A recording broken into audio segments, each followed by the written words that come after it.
The Grand Assembly Hall of the Galactic Council stretched across 3 kilometers of polished crystalline floor, its dome reaching toward the artificial stars that illuminated the station orbiting Kepler 442b.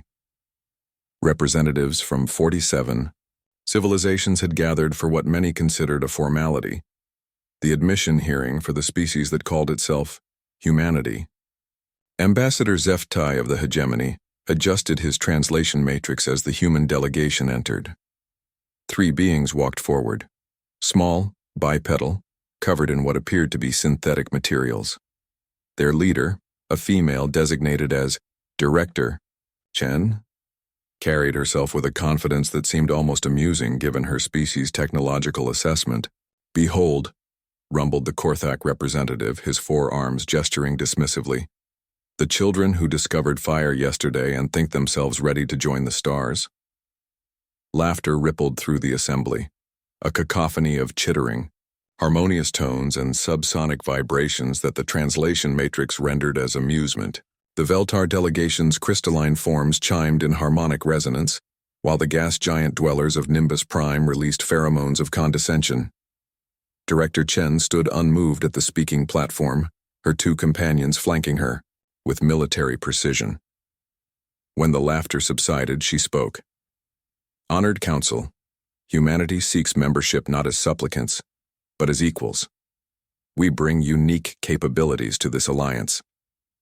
The Archon of the Ethereal Collective, a being of pure energy contained within a geometric field, pulsed with what the Matrix translated as skepticism. Your species achieved faster than light travel merely 50 of your years ago. The youngest member of this council, the Zephyrians, mastered such technology 3 millennia past. What could you possibly offer?" "Infrastructure," Chen replied, simply. This time the laughter was deafening. The hegemony's ambassador actually slapped his knee equivalent in mirth. "Infrastructure. Child species, the Council's network spans 14 galaxies. We have Dyson spheres around Class O stars, ring worlds around gas giants, and computational matrices that dwarf your entire solar system's energy output."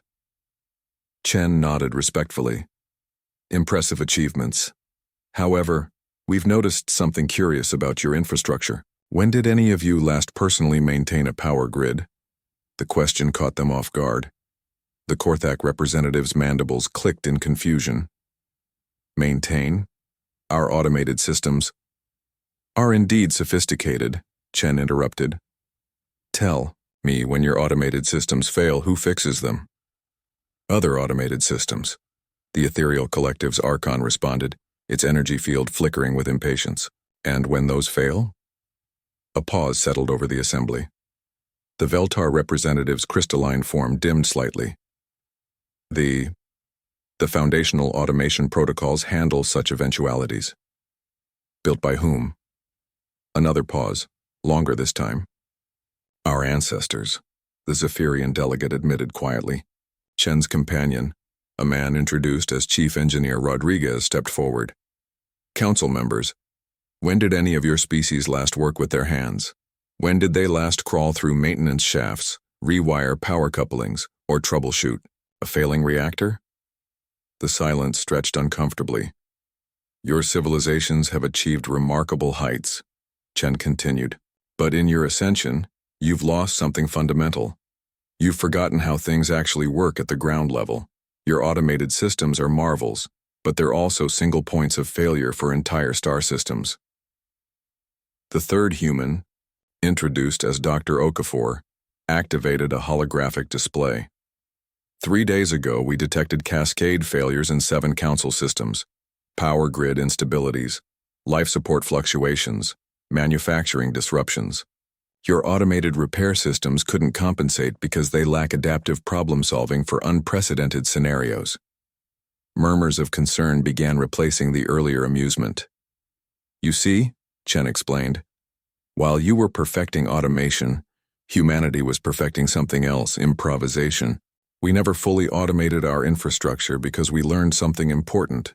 Complex systems fail in complex ways that can't always be predicted."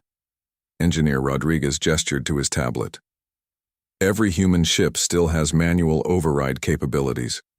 Every human colony maintains engineers who understand their systems from the ground up. When something breaks, we don't wait for an automated solution. We fix it ourselves. The hegemony ambassador leaned forward. Are you suggesting our entire technological framework is flawed? Not flawed, Dr. Okafor corrected. Vulnerable. You've created beautiful, intricate systems, but you've forgotten the maintenance protocols.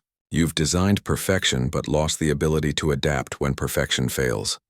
As if summoned by their words, emergency lights began flashing throughout the council chamber. The artificial stars dimmed, and several hovering platforms began losing altitude. What is happening? Demanded the Korthak representative as his translation matrix flickered. Chen pulled out a small device, primitive by council standards but functional. It appears you're experiencing one of those cascade failures. Your automated systems are trying to compensate, but they're creating feedback loops that are making the problem worse. Around the chamber, representatives frantically activated their own devices, only to find many were non-responsive as the station's power grid fluctuated wildly. We can help, Engineer Rodriguez said, already moving toward a maintenance panel. But we'll need to access your core systems manually. Impossible, the Ethereal Collective's Archon protested, its energy field now noticeably dimmer. Only authorized automated protocols can access those systems. Then you're going to lose life support in approximately 18 minutes, Dr. Okafor announced, consulting her readings. Your automated protocols are stuck in diagnostic loops. The chamber fell silent except for the increasingly urgent emergency tones. Director Chen looked around the assembly. The choice is yours, Council. You can maintain your perfect automation and hope it sorts itself out, or you can let the primitive humans who still remember how to work with their hands save your station. The Archon's energy field pulsed with what the Matrix now translated as resigned pragmatism. Do it. Rodriguez was already moving, his hands working confidently on interfaces that most council members hadn't seen operated manually in centuries. Dr. Okafor directed power rerouting while Chen coordinated with the station's confused AI. 16 minutes later, the lights returned to full brightness. The council chamber was quiet as the three humans returned to the speaking platform. Infrastructure, Chen repeated, not just building it, but maintaining it, understanding it, being able to fix it when everything goes wrong.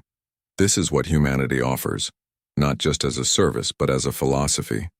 We believe that any species worthy of the stars should never lose touch with the tools that brought them there. The hegemony. Ambassador was the first to speak. The application for council membership is approved, but the vote was merely a formality. In the space of 20 minutes, humanity had transformed from a curiosity into a necessity. Every council member was already calculating how quickly they could establish maintenance exchange programs with the species that had just saved their most important station. As the formal ceremony concluded, Director Chen reflected on humanity's unique path among the stars. While other species had reached for perfection, humans had learned something perhaps more valuable, that the greatest strength wasn't in building systems that never failed, but in being the ones who could fix them when they did. The council had stopped laughing, but more importantly, they had started listening.